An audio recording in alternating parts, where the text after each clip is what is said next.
निश्चित तौर पर ये गलतफहमी आप जरूर निकाल दीजिए। लेकिन एक खुशखबरी आपको बता दूं, लड़ाई बहुत कठिन है, आसान नहीं है।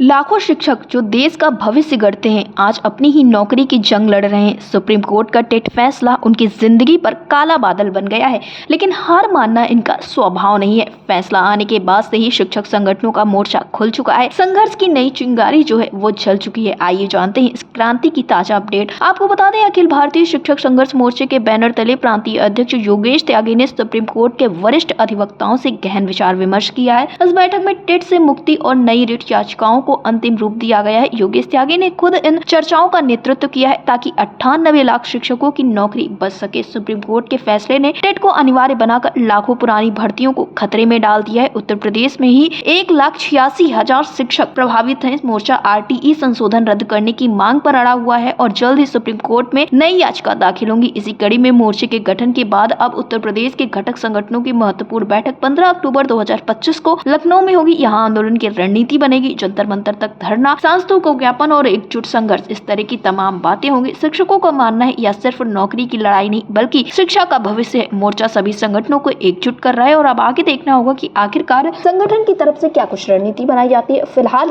कल मुलाकात के तुरंत बाद योगेश त्यागी ने अपना एक वीडियो जारी किया है, उसमें उन्होंने अहम जानकारी दी है। क्या कुछ कहा है उन्होंने, आप भी सुनिए।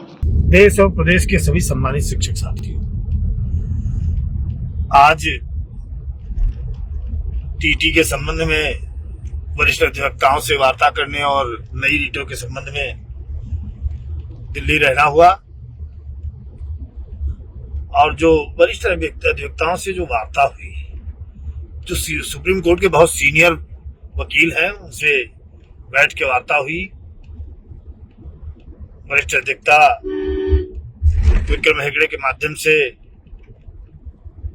सुप्रीम कोर्ट के मोस्ट सीनियर अधिवक्ता वासव प्रभु पाटिल जी से काफी समय तक वार्ता हुई और तमाम मुद्दे उसमें निकल करके आए। मैं आप सबको जरूर बताना चाहता हूँ, डराना नहीं चाह रहा हूँ, लेकिन ये जरूर बताना चाहूंगा कि जो हम आप लोग इसको आसान समझ रहे थे, NCT और शिक्षा अधिकार अधिनियम, आज जब डिफाइन हुआ तो हम लोगों की आंखें खुल गई।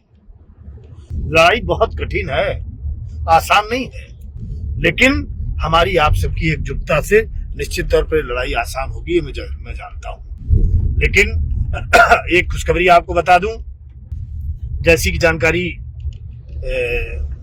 अधिवक्ताओं के माध्यम से दी गई कि रिव्यू पिटीशन 90% खुली कोर्ट में सुना जाएगा, ऐसी पूरी उम्मीद है, ऐसी पूरी संभावना है।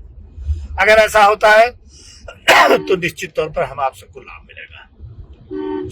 लेकिन मैं पुनः ही आप जरूर कहना चाहूंगा कि आज जो उनसे करीब 2 घंटे का समय उन्होंने दिया था और जो भी अपनी 2 घंटे के तर्क की फीस उन्होंने बताई, हम लोगों ने दे दी।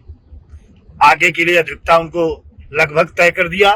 जो रिटें फाइल होगी, सब रिटें तैयार हो गई हैं, वकालतनामा पर हम लोगों ने साइन कर दिए हैं, वो भी दाखिल हो जाएंगी दिवाली से पहले या बाद में।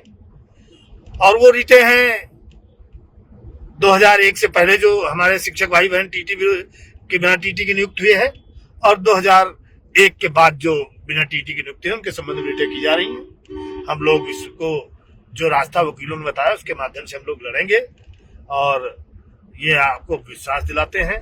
निश्चित तौर पर ये गलतफहमी आप जरूर निकाल दीजिए कि लड़ाई आसान है। उत्तर प्रदेश सरकार ने रिव्यू कर दिया या अन्य सरकारों ने रिव्यू कर दिया या संगठन ने रिव्यू कर दिया, लेकिन उसके बावजूद लड़ाई आसान नहीं है। इसको हर स्थिति से तन मन धन से लड़ना पड़ेगा। ये मुझे आज लगा उनके सबके साथ बैठ करके और निर्णय निकालने में। आज की इन अधिवक्ताओं से जो निर्णय लिए गए उनके साथ हम लोगों के साथ नेतृत्व कर रहे थे अखिल भारतीय प्राथमिक शिक्षक संघ के राष्ट्रीय अध्यक्ष बड़े भाई बासवराव गोरखकर जी, बड़े भाई महासचिव कमलाकांत त्रिपाठी जी, मैं स्वयं था, हमारे संगठन के कई जिम्मेदार पदाधिकारी थे, भाई उमाशंकर सिंह महामंत्री उत्तर प्रदेश, भाई संजय मिश्रा उपाध्यक्ष राष्ट्रीय संगठन, और ठुकराल जी हरियाणा से थे, अर्जुन सिंह जी थे, तमाम अन्य साथी हमारे इस प्रोग्राम में शामिल थे। और आज अभी त्रिपुरा के लोग भी आ गए हैं, उनकी 13 तारीख को लगी है, उसमें भी एक वकील खड़ा किया जाएगा। वही सब तैयारी चल रही थी और सभी साथी लोग पुनः समझ लें, लड़ाई कठिन है लेकिन इसको आसान बनाया जाएगा। और आप सबको मायूस नहीं होना है, कमर कस के लड़ना है। जय शिक्षक, जय भारत।